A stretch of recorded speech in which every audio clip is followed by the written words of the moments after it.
আসসালামু আলাইকুম সুপ্রিয় দর্শক, কেমন আছেন সবাই? আশা করছি সকলেই ভালো আছেন। আজকের ভিডিওতে আমরা সংযুক্ত আরব আমিরাত বা দুবাইয়ের বেশ কিছু গুরুত্বপূর্ণ ভিসার তথ্য দেওয়ার চেষ্টা করব।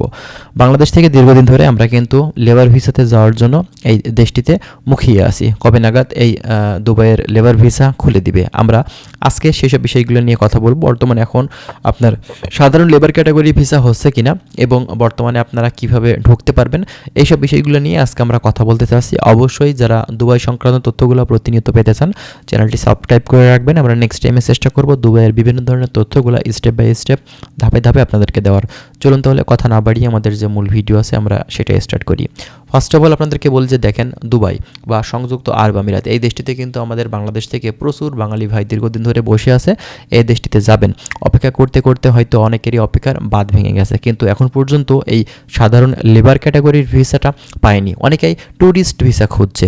ট্যুরিস্ট ভিসা দিয়েও কিন্তু এখন বর্তমান সময়ে সাধারণ পাবলিকগুলো যেতে পারছে না। যারা ভিআইপি পার্সন আছে তারা কিন্তু বিভিন্ন উপায়ে বিভিন্ন সিস্টেমে কিন্তু ভিসাগুলো করে ফেলতে পারছে, কিন্তু সাধারণ পাবলিকের হচ্ছে বিপদ। তো এখন এই সময়টাতে আপনি যদি লেবার ক্যাটাগরি ভিসাতে যেতে চান, সেক্ষেত্রে কোনোভাবেই কিন্তু সম্ভব না, কারণ অফিসিয়ালি এখন পর্যন্ত কিন্তু কোনো আপডেট দেয়নি। আমরা বিভিন্ন মাধ্যম থেকে, বিভিন্ন ইউটিউব চ্যানেল, পত্রপত্রিকা, বিভিন্ন জায়গাতে কিন্তু আমরা একটা আশার আলো পেয়েছিলাম যে হয়তো 2026 সালে এই দেশটার ভিসা খুলে দিবে। আমরা 2026 সালের জানুয়ারি থেকেই আমরা কিন্তু এই দেশটিতে যেতে পারবো, কিন্তু এখন পর্যন্ত আশা অনুরূপ কোনো ধরনের যে ভালো কিছু আমরা কিন্তু এখনও দেখতে পারিনি। তো দেখা যাক, ইনশাল্লাহ হয়তো আমরা খুব শীঘ্রই এই দুবাইয়ের যে কাজের ভিসা বা লেবার ভিসা এটা কিন্তু ওপেন করবে, আমরা সেই আশায় কিন্তু বসে আছি। তো এখন বর্তমান সময়ে মূলত আসলে কি ভিসা খোলা আছে? বর্তমানে এখন যারা হাই প্রফেশনে ঢুকতে চাচ্ছেন তাদের জন্য কিন্তু ভিসা খোলা আছে। হাই প্রফেশনটা আসলে মূলত কেমন? হাই প্রফেশন যেমনটা ধরেন ডক্টর, ইঞ্জিনিয়ার, শেফ, হ্যাঁ, বিভিন্ন ধরনের আপনার হচ্ছে কোম্পানির অ্যাকাউন্টেন্ট ম্যানেজার বা সুপারভাইজার, হ্যাঁ, এইসব কাজগুলোতে কিন্তু যেতে পারবে। এবং হাই প্রফেশন ভিসা করতে গেলে কিন্তু তাদের মূলত এডুকেশনাল কোয়ালিফিকেশনও তেমন থাকা লাগবে। এখন আপনি যদি এসএসসি পাস হয়ে থাকেন, এইচএসসি পাস হয়ে থাকেন, 8 পাস হয়ে থাকেন, 5 পাস হয়ে থাকেন, তাহলে কিন্তু কখনো এই ভিসাটা আপনি করতে পারবেন না। কমপক্ষে আপনার ডিগ্রি, মাস্টার্স ডিগ্রি, এক কথাতে যদি ভালো মানের একটা সার্টিফিকেট থাকে, সেক্ষেত্রে আপনি কিন্তু বর্তমান সময়ে বাংলাদেশ থেকে যেতে পারবেন। তবে শুধুমাত্র সাদামাটা হলে হবে না, এটা অবশ্যই কিন্তু আপনার অনলাইন থেকে অ্যাটেস্টেশন করে নিয়ে তারপরে কিন্তু ডকুমেন্টসগুলো সাবমিট করতে হবে, ঠিক আছে? এখন কথা হচ্ছে, আপনার কোনো উপায়ে কি ফেক আপনার সার্টিফিকেট বানিয়ে যাওয়ার কি সিস্টেম আছে?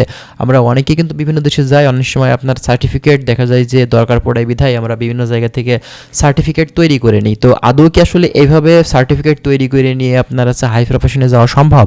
এটা কোনোভাবেই সম্ভব না।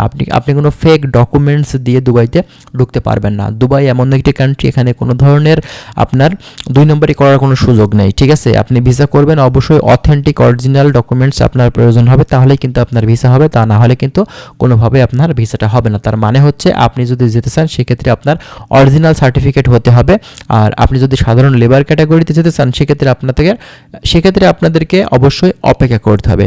তো এটাই আজকের পর্যন্ত শেষ আপডেট। আমরা যতটুকু জানতে পারছি, এখন পর্যন্ত কোনো অফিসিয়াল আপডেট নেই। তো ইনশাল্লাহ হয়তো খুব শীঘ্রই আপনার এই যে ভিসার তথ্যগুলা বা দেখা যাচ্ছে যে ভালো কিছু তথ্য আমরা আপনাদেরকে দিতে সক্ষম হব। তার জন্য অবশ্যই আপনারা একটুখানি ওয়েট করবেন। আমরা যদি ভালো কোনো তথ্য পেয়ে থাকি তাহলে অবশ্যই আপনারা কিন্তু জানতে পারবেন। তো ভালো থাকবেন সবাই। আজকের ভিডিওটি আমরা এখানে শেষ করছি। পরবর্তী নেক্সট আপডেট পেতে আমাদের চ্যানেলটিকে সাবস্ক্রাইব করে রাখুন। ভালো থাকুন। আল্লাহ হাফেজ।